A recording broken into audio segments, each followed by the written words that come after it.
Pipiliin mo ba ang babae na merong ginawang hindi kaaya-aya sa sarili niya nung hindi pa kayo magkakilala? Magkaiba ang standard at ang emotions. Kasi kung ang babae never tumagal sa isang relationship, do you think sa'yo tatagal siya? Yan ang magiging refleksyon ng sarili mo. Kung paano mo gustong patakbuhin ang buhay mo at kung paano mo naiintindihan ang ikot ng mundo. But anyway, so mga Ropa, kung kayo nasa situation ni Ropa, ano sa tingin nyo? Itutuloy nyo pa ba? O hindi na?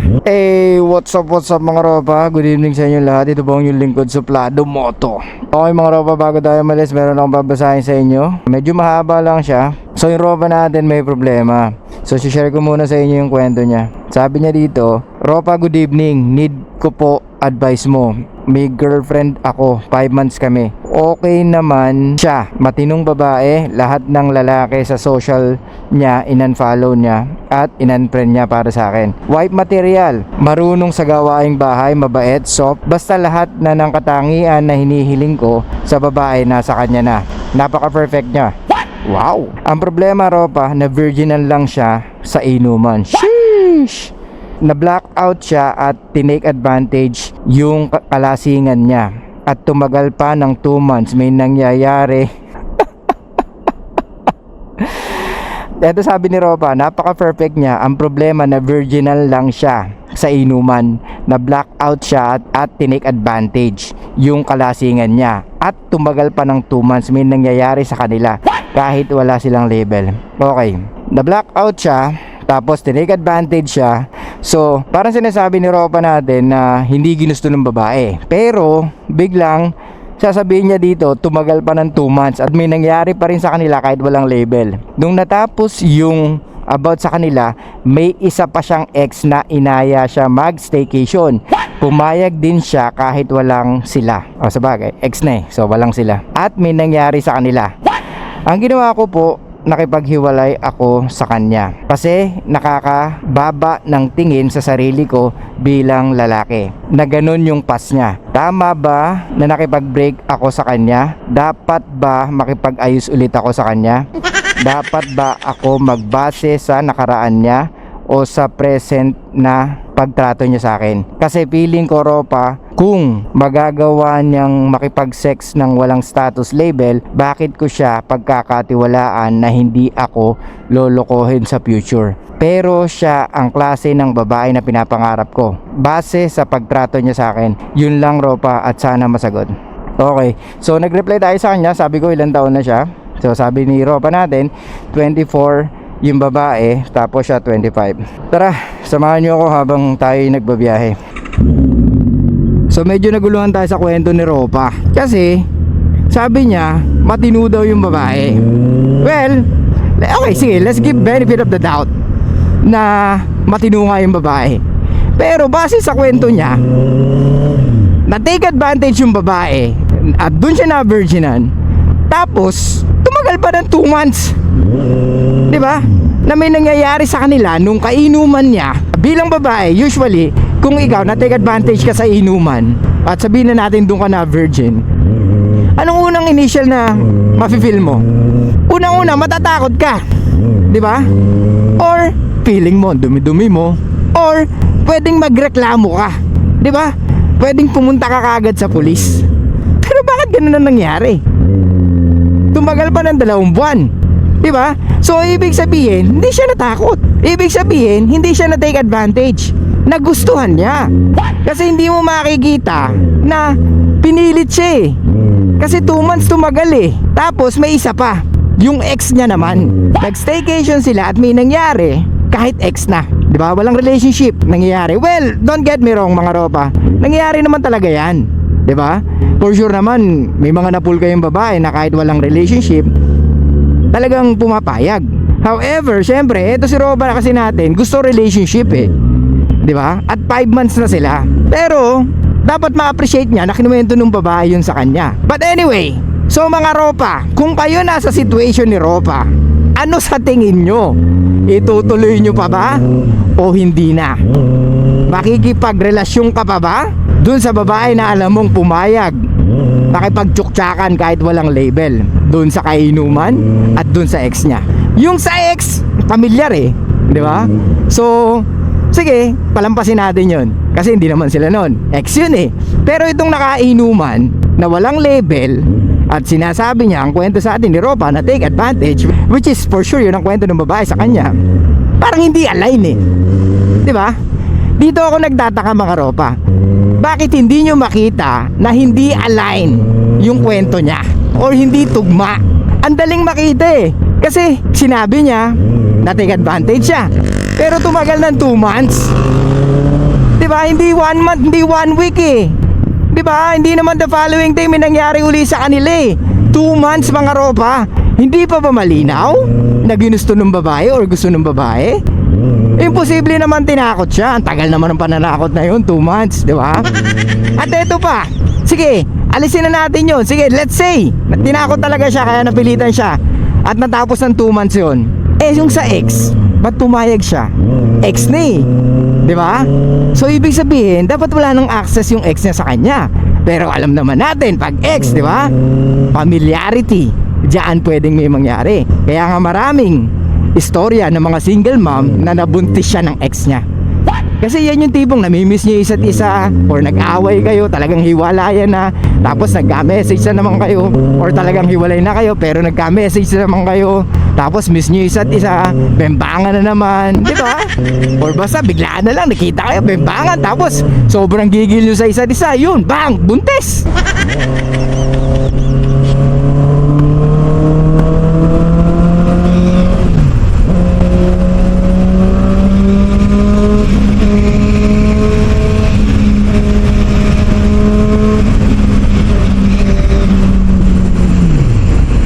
Okay, balik tayo mga Ropa.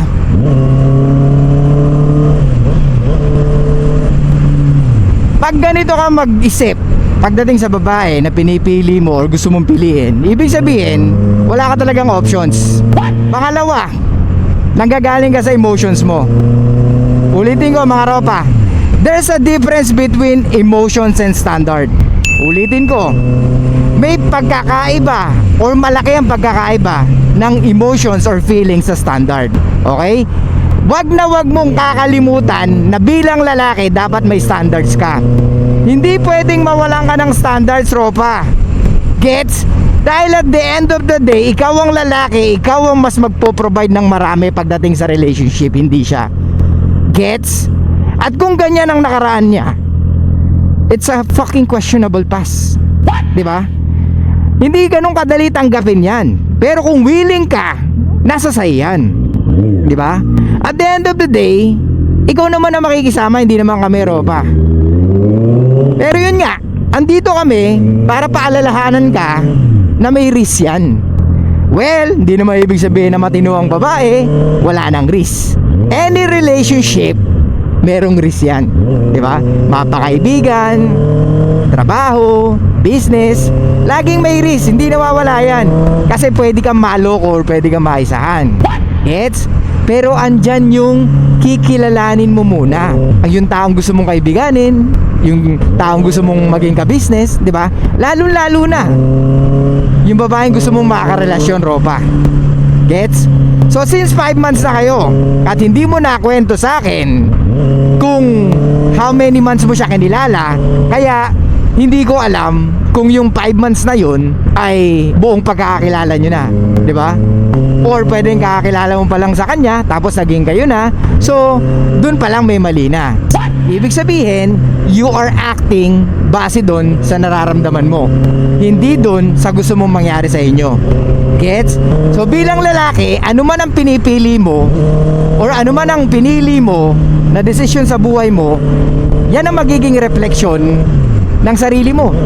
Kung paano mo gustong patakbuhin ang buhay mo at kung paano mo naiintindihan ang ikot ng mundo. Gets ba mga Ropa?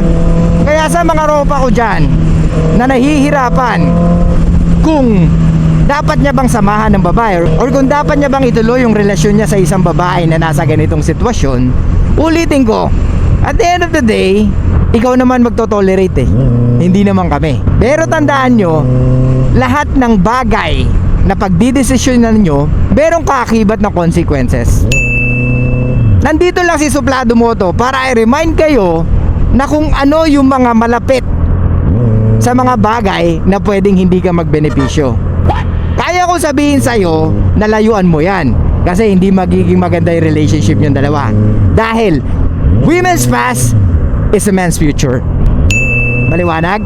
Sinabi ko na yan sa post natin sa Facebook page, di ba? Kaya nga yung mga scientists, they keep on digging from the past. Di ba? They want to know ano nangyari. Kasi biglang di ba, nawala yung mga dinosaur, tapos maraming naging extinct, paano tayo nag-start, saan nanggaling ang tao. We want to know, di ba? At bakit merong mga natagpo ang civilization sa ilalim ng dagat. So ibig sabihin, nag-iba yung itsura ng mundo. And marami pang katanungan na gusto nilang malaman. So same thing, pagdating sa relationship sa babae, kung ano man ang ginawa niya from the past, pwede mag-reflect sa relationship nyo. Gets? Hindi mo man makita agad-agad, pero lalabas at lalabas yung pattern niya pagdating sa relationship nyong dalawa. Gets? Pero kung ikaw ang lalaki na very emotional pag nasa relationship, or ikaw yung mas in love, then malabo na malid mo ang isang babae. Why? Kasi nga manggagaling ka sa emotions mo, at malabo na talikuran mo kahit na nalaman mo yung mga ginawa niya from the past. Gets? Sinasabi natin na layuan natin ng mga babae may questionable past kasi nga you may waste your time. Kasi kung ang babae never tumagal sa isang relationship, do you think sa'yo tatagal siya? Ha? Tandaan nyo mga ropa, may pattern na laging sinusundan ng tao. So it's a fucking human emotions or human psychology na meron tayong pattern. Kaya nga eventually you will find out kung ang babae na binigyan mo ng relasyon ay hindi ka na gusto or nagloloko. It's a matter of time. Malalaman mo. However, at the end of the day, ikaw ang masusunod kung gusto mo ituloy yan. Pero gusto kong malaman mo, ulitin ko lang, na may kaakibat na consequences ang bawat desisyon mo sa buhay mo, lalo na sa pagpili ng babae. Tandaan mo, ang mga magulang mo hindi mo kayang palitan, or wala kang magagawa kasi yan na yan. Yung mga kapatid mo, yan na yan, hindi mo na kayang palitan yan. Pero pagdating sa partner mo or makakasama mo or yung gusto mong bigyan ng relationship, may kakayahan ka mamili. But the question is, pipiliin mo ba yung babae may questionable past? Or pipiliin mo ba ang babae na merong ginawang hindi kaaya-aya sa sarili niya nung hindi pa kayo magkakilala? Gets? It's a pattern, not only once but twice, di ba? Tandaan mo, walang ibang magsasuffer dyan kundi ikaw, dahil ikaw ang sasalo ng lahat kung may trauma man siya o wala. But most likely na ang babae na pinimigay ang sarili kung kani-kanino, pwedeng may dinadalang trauma, ropa. At sana hindi mo maranasan yon, at hindi mo deserve maranasan yon. Dahil at the end of the day, ikaw ang lalaki, ikaw ang magbibigay ng relationship, ikaw ang magpo-provide at magpo-protect sa kanya. Okay? So anong takeaway natin dito mga ropa? Never ever use your fucking emotions pagdating sa relationship. Okay? Magkaiba ang standard at ang emotions. Lagi niyong pairalin ang standard nyo, not your fucking emotions pagdating sa relationship na pipiliin nyo. Okay? So yun lang guys, thank you so much. I'll see you guys next time. Show love, peace out, and be fucking mysterious mga ropa. Stop recording.